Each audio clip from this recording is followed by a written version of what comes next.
Buenas tardes, amigos televidentes, bienvenidos a Hora Cero, este programa que diariamente desde esta hora hasta las 14 horas sale todos los días en Canal TV Digital, en RTW24, un pool de medios incluidos OnePlus, que se retransmiten todos los días de 8:30 a 9:30 de la mañana. Un saludo cordial a todos los amigos que nos siguen, no solamente en el Ecuador, sino en diferentes partes del mundo, porque esta coyuntura y plataforma digital afortunadamente llega a diferentes partes de Estados Unidos y de Europa, así que siempre saludamos cordialmente a nuestros migrantes tan queridos y por supuesto siempre esperanzados en mejores días para nuestro país. A esta hora vamos a saludar hoy a Francesco Tabacchi, candidato a la presidencia de la República por Creo, partido del cual formó parte por supuesto el expresidente Guillermo Lasso, con quien ahora vamos a conversar durante esta próxima hora. Gracias por estar aquí, Francesco, muy amable. Gracias, José, por la invitación, por el espacio. Una vez más, me preguntaba en la entrada cómo me tenía que decir, si gobernador, candidato. Por favor, Francesco, como siempre, hasta el último de mis días. Molestando como siempre, pero bien, gracias, Francesco. Definitivamente son horas durísimas las que vive nuestro país. No es de ahora, esto ya viene hace muchísimos años. Y la gente está esperanzada en cambios, en mejores días, en ver luz bajo esta sombra o después de este larguísimo túnel. Quiero decirles, amigos televidentes y Francesco, que desde el día miércoles pasado tuve la oportunidad de estar en diferentes partes del país, sobre todo en la Amazonía. Estuvimos en Pastaza y también en Morona, Santiago, atravesando algunos cantones extraordinarios. Un saludo cordial a esa gente que siempre nos ve. Estamos viendo imágenes justamente de recibimiento que tuvimos. Aquí estamos con el alcalde de Palora, este sitio extraordinario de apenas 14.000 habitantes que tiene pues el 80% de la producción de pitahaya, por ejemplo, entre otras bondades. Aquí estamos con el príncipe de Camerún, nada menos y nada más, que estuvo invitado por segunda ocasión en el Ecuador, maravillado con las atenciones que recibió y comprometiéndose también en ayudar a diferentes sectores. Aquí estamos con algunos de los personajes en Palora, con un tributo también a esta fruta que le cambió pues la vida totalmente a ese sector y a diferentes sectores de Morona, Santiago. En fin, bueno, aquí siendo reconocidos también por la gente que nos trató realmente de maravilla. Francesco, me imagino, conoce perfectamente esta zona riquísima en agricultura, pero con un potencial enorme que todavía no se ha descubierto o al menos no se ha potenciado como debería. Sí, la conozco, tengo la suerte y la dicha. Decías al comienzo de la entrevista, la gente está esperando esta esperanza al final del túnel. ¿Sabes qué? Yo creo que la gente está desesperanzada, pero cuando recorremos nuestro país, ahora te ha tocado a ti en Palora, y vemos las bondades que tiene la tierra, las bondades que tiene nuestra gente, la suerte que tenemos, te das cuenta que sí hay una esperanza. Lo que has visto en Palora, que se ve desde hace unos años atrás, 14.000 personas que están volcadas a este lindo cultivo, lo tenemos desde hace 200 años. Empezamos con el cacao en la región litoral y hoy en día somos una potencia en cacao. Luego vino el banano en la región litoral y somos una potencia en banano. Luego vino el camarón y somos una potencia. Todos estos productos exportables, por supuesto. Las flotas pesqueras, los barcos atuneros. Vas un poquito más hacia la sierra y te encuentras con las rosas, con las flores, todo se exporta. Así como tú has conocido esto, yo conocí, y eso que yo represento al sector agropecuario, conocí ahora poco el cultivo del brócoli en la Sierra Central. Plantaciones gigantescas y pequeñas parcelitas de hasta 1.000 metros cuadrados. O sea, imagínate tú, ni el 0.10 de hectárea. Tú sabes que Ecuador ya está dentro de los 3 países mayores exportadores de brócoli. ¿Eso qué te da a entender?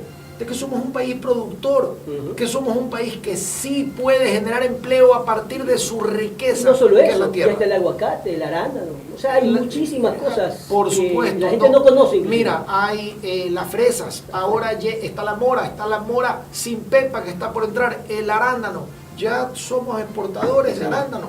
Entonces, ¿qué es lo que yo predico siempre? Que un país como el nuestro al igual que los países de la región, para que tú generes empleo, que es lo más importante de todo el empleo. Cuando tú tienes un país que genera sobreoferta de empleo, más de la mitad de los problemas están resueltos. ¿Dónde encuentras el empleo? En lo que va abajo de la tierra, el petróleo y la minería. Y lo que va arriba de la tierra, la obra pública que la extrañamos tanto, y el sector agroproductivo, los productores. Ahí es a donde tenemos que mirar a ver, no solo con los ojos, sino también con el corazón y con la mente. Francesco, conozco perfectamente esto. De hecho, pues yo escribí un libro sobre la política pública agropecuaria 2020-2030 y conjuntamente con la FAO se hizo una investigación del potencial enorme que tiene nuestro país, que con todas estas espectaculares cifras y demás que está describiendo, inclusive podría ser muchísimo mayor si es que realmente existieran políticas de Estado para mirar realmente al campo como se debe, y no un ratito, sino de manera permanente. Sí, pero dos cosas. Lo primero, sobre las políticas públicas. No es suficiente con crear la política pública. La política pública hay que hacerle el seguimiento una vez que la conoces. Yo conozco políticas públicas que se han creado inclusive por partidos políticos con quien tengo ahora esta competencia, pero tengo que reconocerlo. Hay una política pública que se hizo hace muchos años, me parece que se llamaba, no hace muchos años, Pancitas Llenas. Era del Partido Social Cristiano. Usted sabe que yo no tengo absolutamente nada que ver con ellos, tienen su candidato y todo, pero yo reconozco esta política y no se le hace seguimiento. No se le hace seguimiento. Ahora, luego de esto, yo te he dicho el qué hacer, apostarle al sector agropecuario, pero la pregunta es cómo hacerlo. Exacto. ¿Y cómo se lo hace? Empezando de abajo hacia arriba, Un ejemplo. por los pequeños.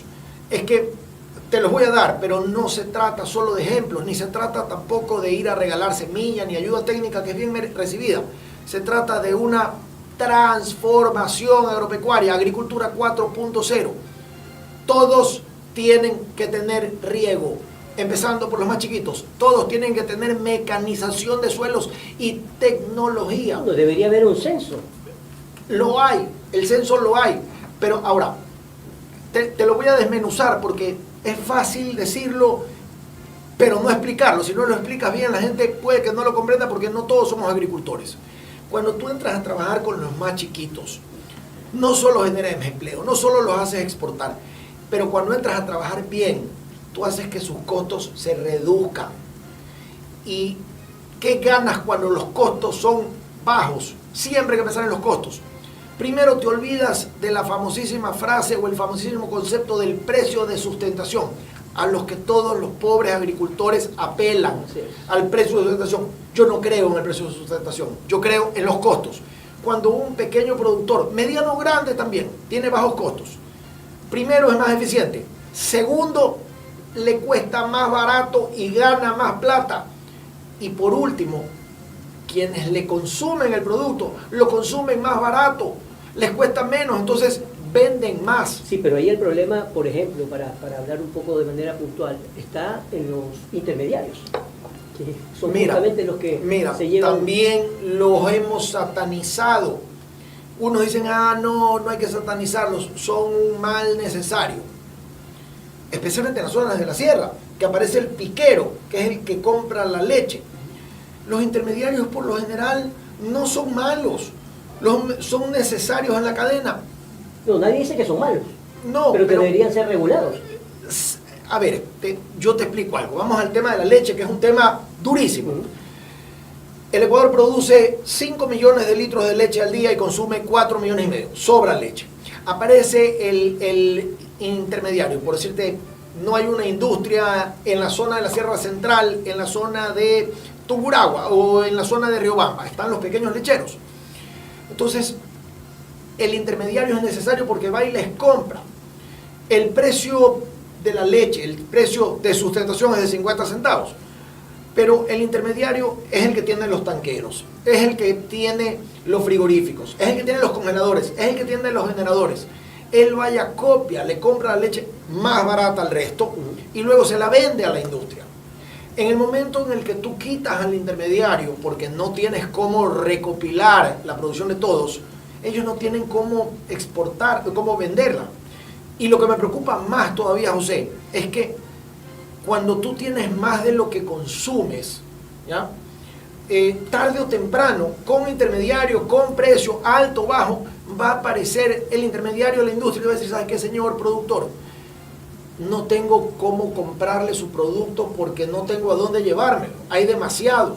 Entonces, ahí es que yo te digo, cuando tú peleas con los costos, primero haces que el vendedor, el consumidor final, le cueste menos. Entonces te compra más y nivelas entre la oferta y la demanda. Y segundo, te haces competitivo a nivel mundial. Nosotros, ¿por qué exportamos todo lo que hemos mencionado? Cacao, camarón, banano, pitahaya, aguacate, atún, flores tropicales, rosas, etc. Porque tenemos buenos costos, porque somos competitivos a nivel mundial. Pero luego vienen los otros productos, que van desde la papa, el maíz, el arroz, la leche. Aparte que hace falta que no estamos siendo competitivos. Que hace falta, ok, ya vendemos el cacao, ok, hagamos chocolate. Sí, ya hay chocolate, pero podríamos tener mucho más. Miren el desarrollo que ha tenido Perú, el desarrollo que ha tenido Colombia, que además, de manera espectacular, mercadea bien sus productos y los convierte en haces a nivel mundial, lo que no ocurre lamentablemente con Ecuador. Te doy un ejemplo, ya que hablas del mercadeo. Colombia hace muchos años empezó a producir café. Y los colombianos son cafeteros, igual que yo, harto café, y empezaron pues a llenar con su buen café todo el mercado. Llegó un momento que ya Colombia consumía menos que lo que producían sus productores. Los colombianos no dijeron, oye, siembra otro cultivo, cámbiate para aquí, para acá. No, los colombianos dijeron, no, tenemos el mejor café del mundo, así que lo vamos a exportar, lo vamos a mercadear bien, vamos a bajar los costos, a posicionarlo. Vamos a hacer que los pequeños productores, en Colombia producen los pequeños productores el 95% del café. ¿Sabes lo que hicieron? Se convirtieron en el mejor café del mundo, en el café más vendido del mundo, en el principal productor exportador de café. Eso hicieron los colombianos. A nosotros nos pasa con muchos de los productos como el arroz. Nosotros consumimos más arroz, producimos más arroz del que consumimos. Y de repente hay sobreoferta, sobreproducción de arroz. Los que hemos tenido la suerte, la dicha de poder viajar, cuando regresamos al país, probamos nuestro arroz, nos damos cuenta que tenemos el arroz más delicioso del mundo. Ahí es que hay que entrar a hacer las mesas de trabajo, es decir, a ver, vamos a hacer que nuestros arroceros tengan la mejor semilla, que tengan riego, que tengan tecnología, que tengan mercadeo y exportemos por nuestro arroz, que el mundo conozca el arroz ecuatoriano. Yo le tengo un ejemplo luego para pasar a otros temas, pero este es un tema fundamental. De esto deberíamos hablar no solamente usted como candidato, todos los candidatos, para que se haga un pensamiento crítico sobre estos temas y realmente en los debates no solamente se hable, por supuesto, que es muy importante, vital hablar de seguridad, electricidad, etcétera, pero estos temas son los que generan empleo y bienestar. Estuve, por ejemplo, en Palora y en una de estas haciendas me decía, mira, estamos tratando de hacer valor agregado, no solamente con las exportaciones de lo que hacemos.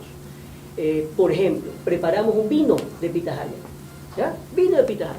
Ese vino de pitahaya, obviamente es muy pequeño la cantidad y están haciendo pruebas, pero ese vino de pitahaya, bien producido y sobre todo bien mercadeado, puede ser un potencial. Estoy poniendo un ejemplo muy pequeño.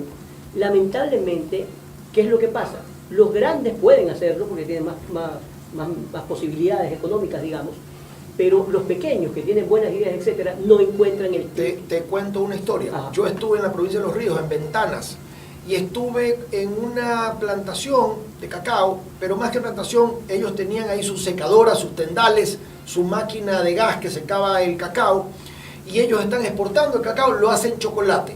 Tienen casi todo el círculo cerrado. Traen los paquetitos, las cajitas donde venden el café, el cacao hecho tableta, ya hecho barra. Correcto. Y lo exportan. Yo les digo, oye, pero ustedes aquí ya tienen que estar pensando en tener esta imprenta con esta fabriquita para que no lo tengan que maquilar. Es más empleo, se va cerrando el círculo. ¿Economía circular? Sí, así es, se va cerrando este círculo y lo exportan. Luego de eso pasé con un almuerzo con la gente de Ventanas, un buen seco de pollo.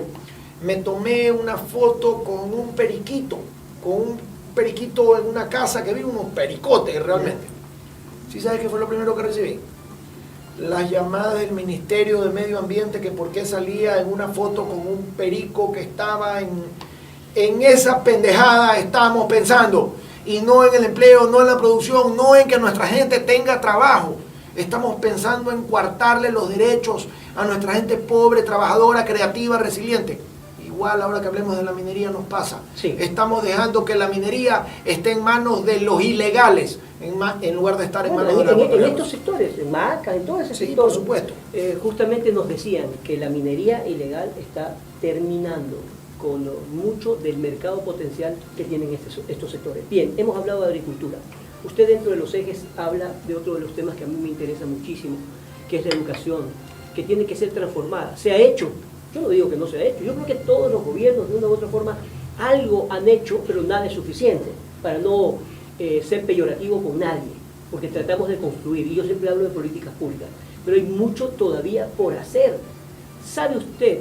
Estoy seguro que lo sabe, pero nos impresiona mucho la cantidad de fuga de cerebros que está ocurriendo nuevamente en nuestro país. Los jóvenes se van, no como en la época del 99, que huyeron pensando en función de regresar, en darle su dinero a su gente, etc. Los jóvenes se están yendo y ya no quieren regresar. José, te voy a dar una mala noticia. Estamos superando esa crisis y este año va a ser más agresiva todavía. Y créeme lo que si hacemos las cosas bien, los mejores días están aquí en el Ecuador. Y voy a hablarte sobre la educación, pero voy a empezar por los más chiquitos, por los peladitos. El Ecuador hace años atrás tenía 20.000 unidades educativas. Hoy en día quedan 13.000. Fueron reducidas en un gobierno anterior que no vale la pena ni mencionarlo, solo traigamos lo bueno de otros. Pero fueron reducidas a 13.000. ¿Sabes de dónde salieron esas escuelitas? De las parroquias rurales, de los pequeños pueblitos. ¿Eso qué hace? Que haya la migración interna, que salgan, hace dos fenómenos. El primero, la migración interna, que los padres, que las familias vayan en busca de educación y oportunidades a las ciudades principales, llámese principales por su tamaño. Y la otra, que es más preocupante, es la deserción escolar. Y un niño que no está haciendo fila para entrar a la clase, está calentando en la banca.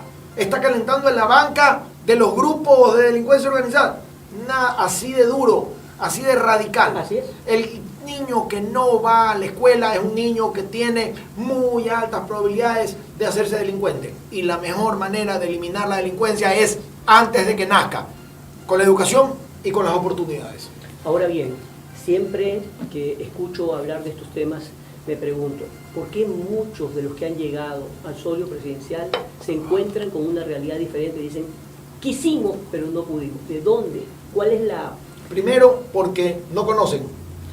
Segundo, porque no le dicen la verdad a la gente. Porque cuando están en campaña, están pensando captar un voto, pensando en su futuro personal y no en el presente del país. Francesco, pero eso hay también, que decirle la verdad a la gente. Pero eso también le pasó al presidente Lasso.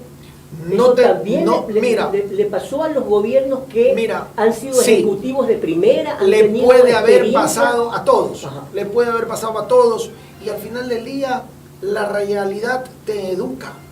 Cuando tú llegas y conoces cuál es la realidad, entiendes que a la final te toca cambiar de opinión. ¿Qué hago yo para que no me pase eso?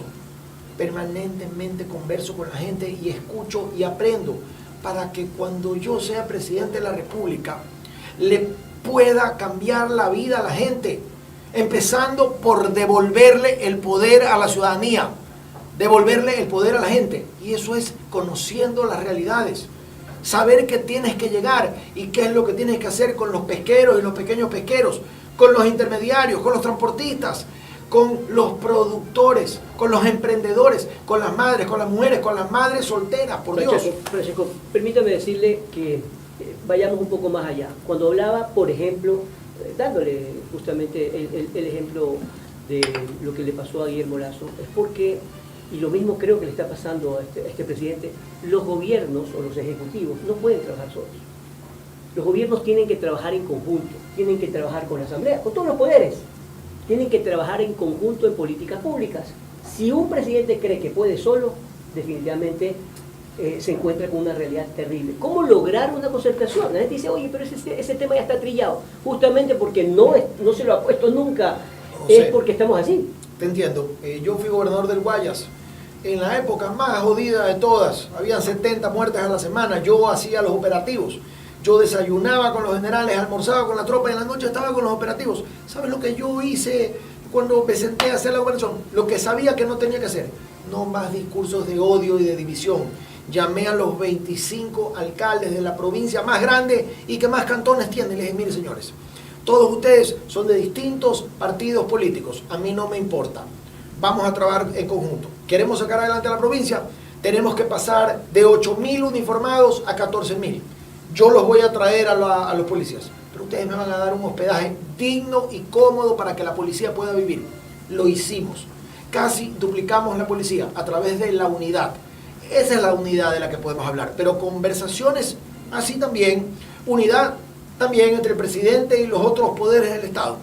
Pero lo mejor que puede hacer un presidente de la República es mantener la distancia con los otros poderes, especialmente con la Asamblea. Que quiero que sepas algo. Y quizás me caigan a tute.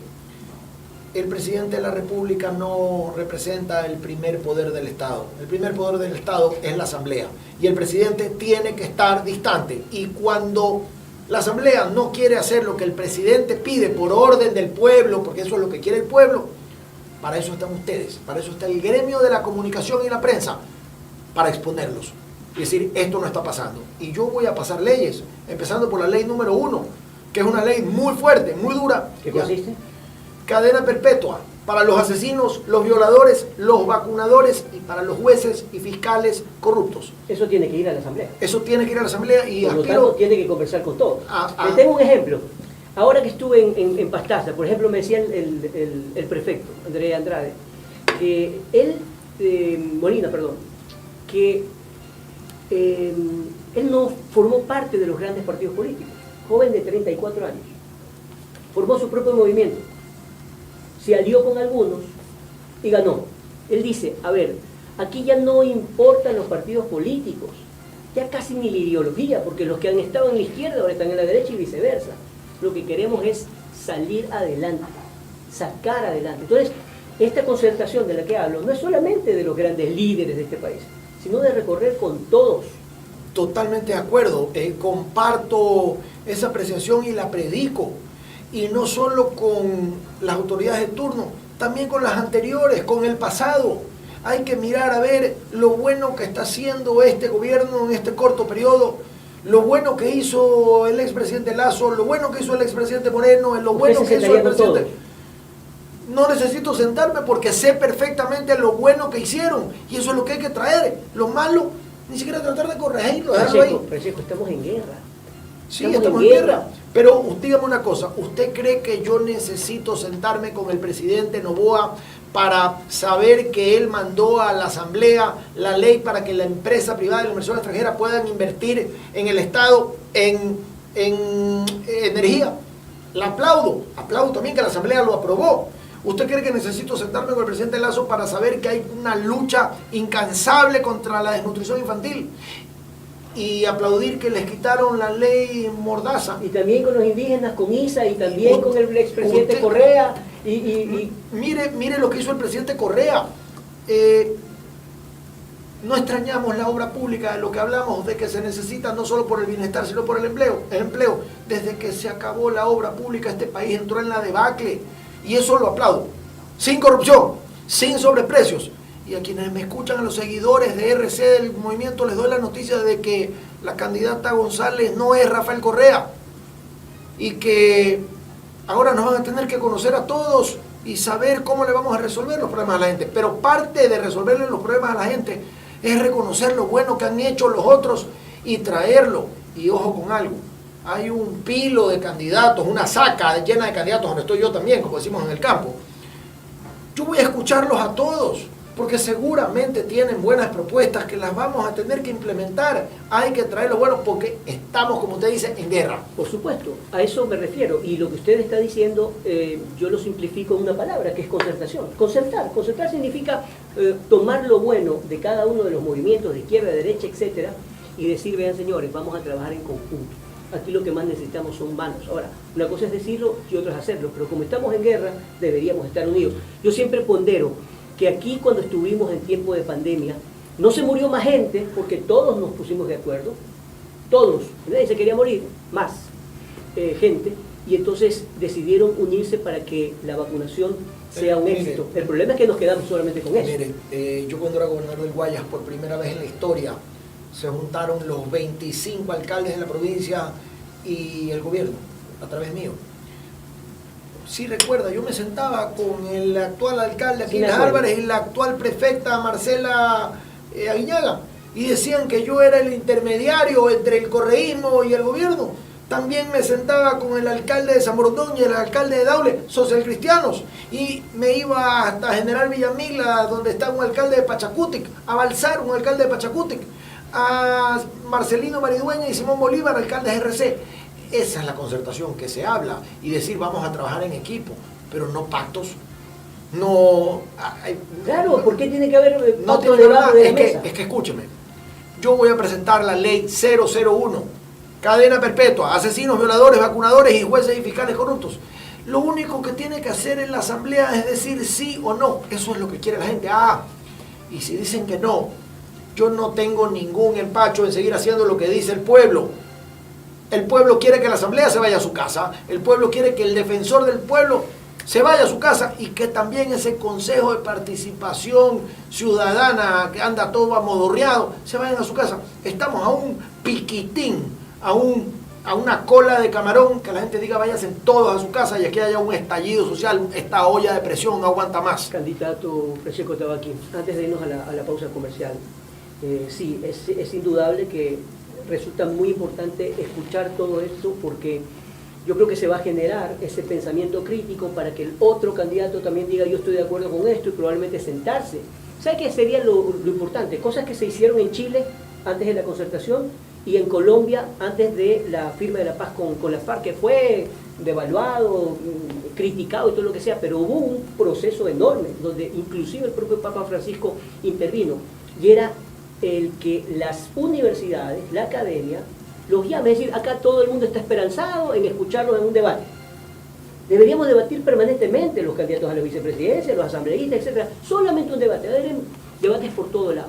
De eso vamos a conversar después de la pausa comercial. Ya regresamos.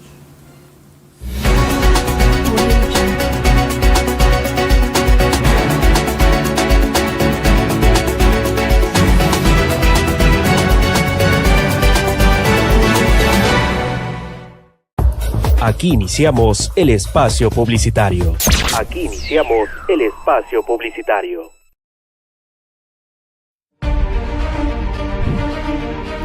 ¿Cómo están? Soy José Toledo. Desde el 18 de noviembre, de 13 a 14 horas, de lunes a viernes, Hora Cero, un programa de entrevistas y análisis de la coyuntura nacional e internacional en un pool de medios, por Canal TV Digital, RTW24 y OnePlus. No se lo pierda. ¿Alguna vez has soñado con crear tu propio programa de televisión, un video comercial, un podcast, conferencias o streaming? En Canal TV Digital hacemos que esas ideas se hagan realidad. Aquí solo trabajamos con lo mejor, equipamiento de última generación para asegurar la más alta calidad en cada producción, de noticias, farándula o deporte, un escenario de entrevistas, un espacio para producciones más creativas. Tenemos todo lo que necesitas. Alquilar nuestro estudio es fácil. Elige la fecha y el espacio que necesitas y listo. Tu visión está a solo unos clics de distancia. ¿Listo para dar vida a tus ideas? Contáctanos hoy mismo.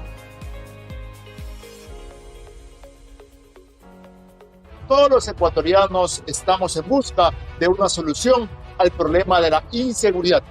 Y para eso, aquí, en este programa, conoceremos a profundidad lo que plantea cada candidato a la presidencia de la República del Ecuador 2025 para garantizar la seguridad en el país de manera integral.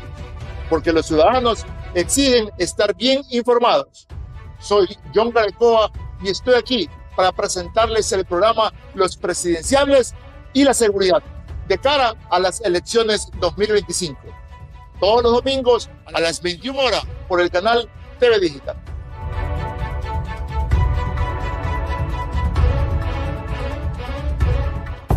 Aquí finalizamos el espacio publicitario. Aquí finalizamos el espacio publicitario.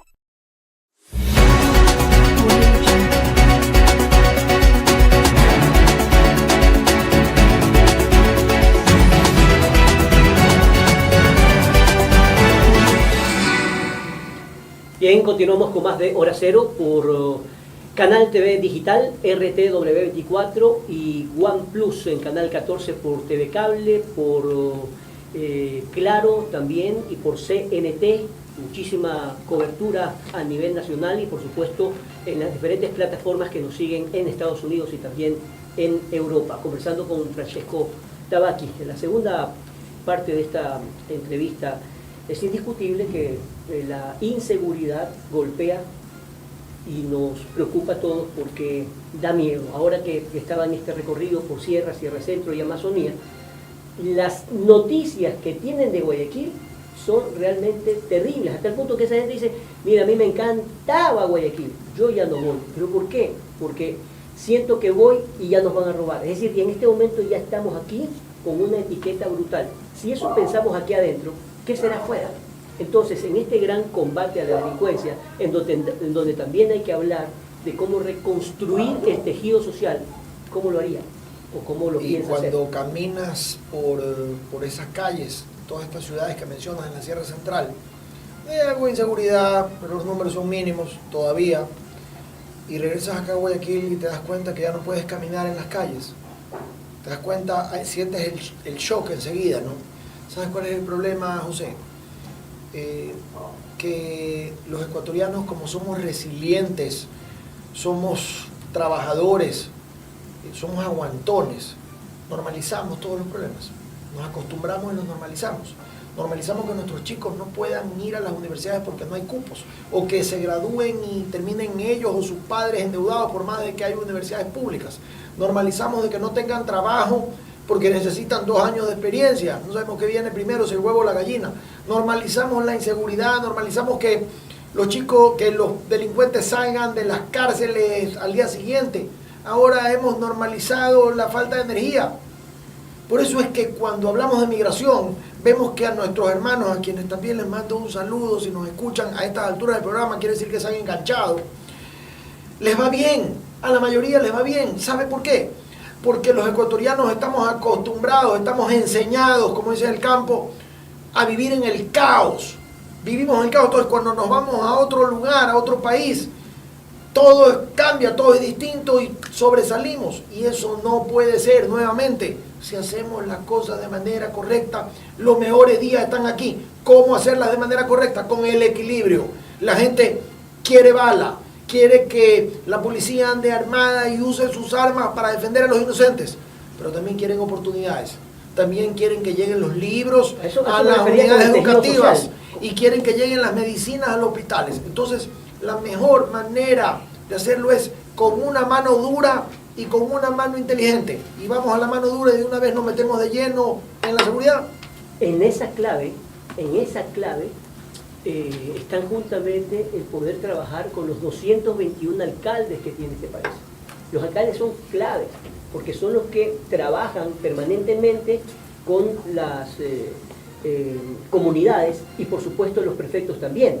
Pero sí, hay un divorcio entre el Ejecutivo muchas veces que ni los conoce a los alcaldes. Porque los presidentes piensan de que ellos son los que están en contacto directo y con mayor cercanía a la gente porque han sido votados, han sido sufragados por el 100% de los ecuatorianos. Pero no es así. El que más contacto está con el pueblo es el alcalde. A los alcaldes hay que empoderarlos. ¿Qué significa empoderarlos? No solo pagarles a tiempo, sino que, señor alcalde, venga acá, usted me va a ayudar a mí con la seguridad. Eso significa que va a tener un presupuesto adicional. Usted me va a ayudar a mí con la salud. Va a recibir un presupuesto adicional. Sí, le van a decir los críticos, porque hay un montón, ¿no? Decir, pero entonces hay que gastar más plata. Sí, hay que gastar más plata, porque eso se llama prevención. Eso se llama generación de oportunidades. Y cuando eso ocurre, todo empieza a cambiar, sino que nuevamente, y usted lo mencionó, los políticos nos han hecho tan difíciles las cosas, nos han hecho pensar que existe la derecha, la izquierda, el centro, los partidos, y no es así, no es así. La gente necesita trabajar, la gente necesita tener la plata en sus bolsillos, producto de su trabajo digno. Necesita tranquilidad, Francesco. Sí, Este sí, país necesita pero tranquilidad. la tranquilidad llega, la esperanza va a llegar. No podemos caer en la desesperanza, sí lo podemos conseguir. Quizás no tenemos a un presidente de la República que venga de los sectores productivos desde la época de Galo Plaza Lazo, desde esa época. Ahora tenemos la oportunidad, hemos pasado una vida escogiendo Francesco, a los menos malos o a los que no son conocidos. Le voy a hacer una pregunta que busca su respuesta, pero usando la lógica. No tengo Estamos todas las exigiendo- respuestas, José. Yo soy de carne y hueso, Debe no soy ser. un sabelotodo. Debe ser. El presidente de la República actual tiene un año en el poder. Mucha gente dirá que está a favor, otros en contra. A nosotros, al menos a mí, no me compete decir en dónde está, sino informar, ¿verdad? Y trasladarle a la gente para que la gente sea la que decida. Pero es indiscutible que en un año no se puede pedir que alguien transforme nada. Y el problema es que si él pierde y viene otro presidente, por ejemplo usted, va a estar supuestamente 4 años y de repente no lo dejan y se vuelve a ir a los 2 años. Entonces, este país tiene problemas serios en materia política. ¿Sabe lo que ocurre en Perú? La presidenta tiene 3% de popularidad. En esta cumbre de comunicación política estuvo un conocido exfiscal de Perú que ha metido a la cárcel entre ellos a Fujimori en su momento y también al propio Toledo y demás. Y decía que el Congreso, que maneja prácticamente la política ya, por un lado, se pelea con el Ejecutivo, etcétera, pero hay políticas de Estado en materia económica que permite que el país fluya, continúe y siga como está en materia económica. Yo creo que algo similar pasa en Chile y en Colombia. Aquí no, aquí todo es amarrado y dependemos del presidente de turno, el ministro de turno o el presidente de la asamblea de turno para decir que estamos bien o mal. ¿Cómo lograr ese cambio? En el instante en el que usted le abre las puertas a la inversión extranjera y a la empresa privada, Señor. que deja de satanizarla. Usted y yo hemos crecido viendo cómo se ha satanizado la empresa privada y la inversión extranjera. ¿Quiere saber cuáles son los resultados?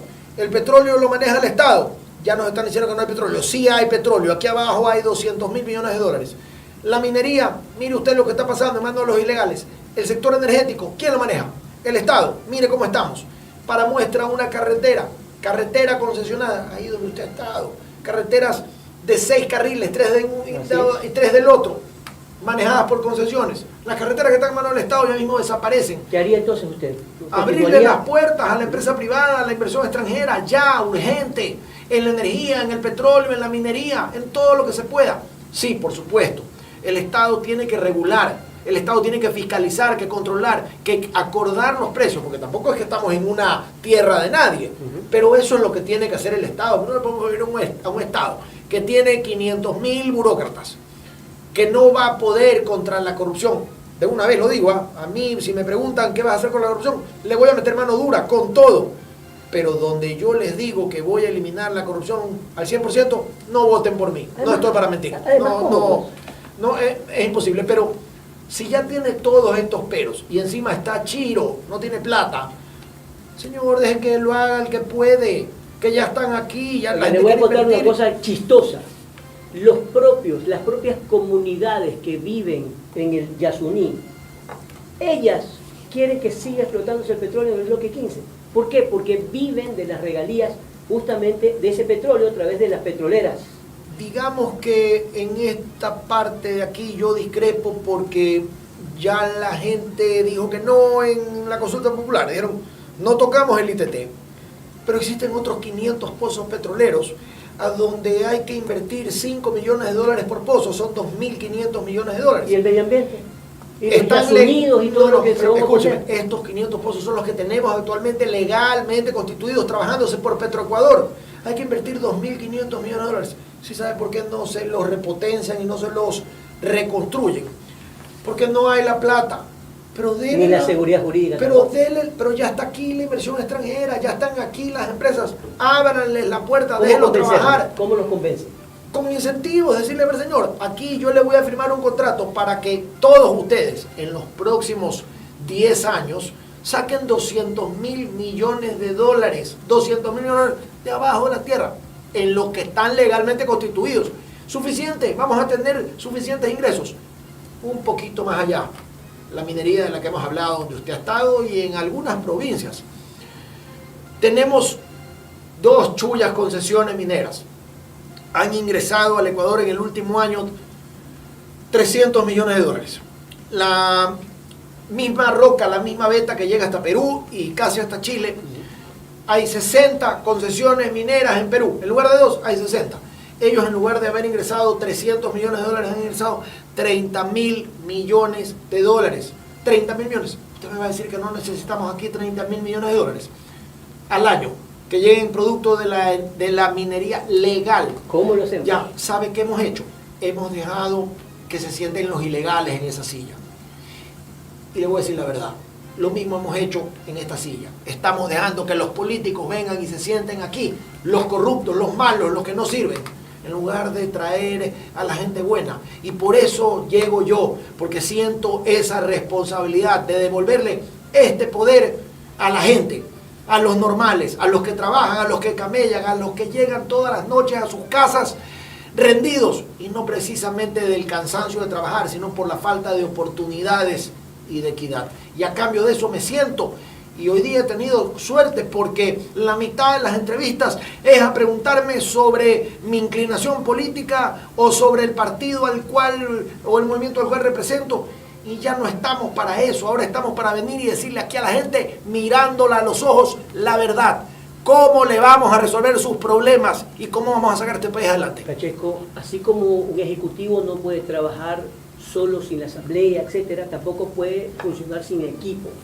¿Quiénes van a ser sus hombres claves? Sí sabe, ministro de Energía. sí sabe, cuando le preguntaron a un expresidente de los Estados Unidos cuál era la clave de su éxito, contestó: rodearme de gente más inteligente que yo.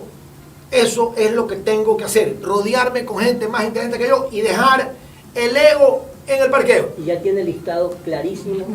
Yo no digo que me nombre porque lo van a... Lo tengo bastante... Lo van a sí, no me van a perseguir, pero lo tengo bastante avanzado y se va llenando. ¿Por qué se va llenando?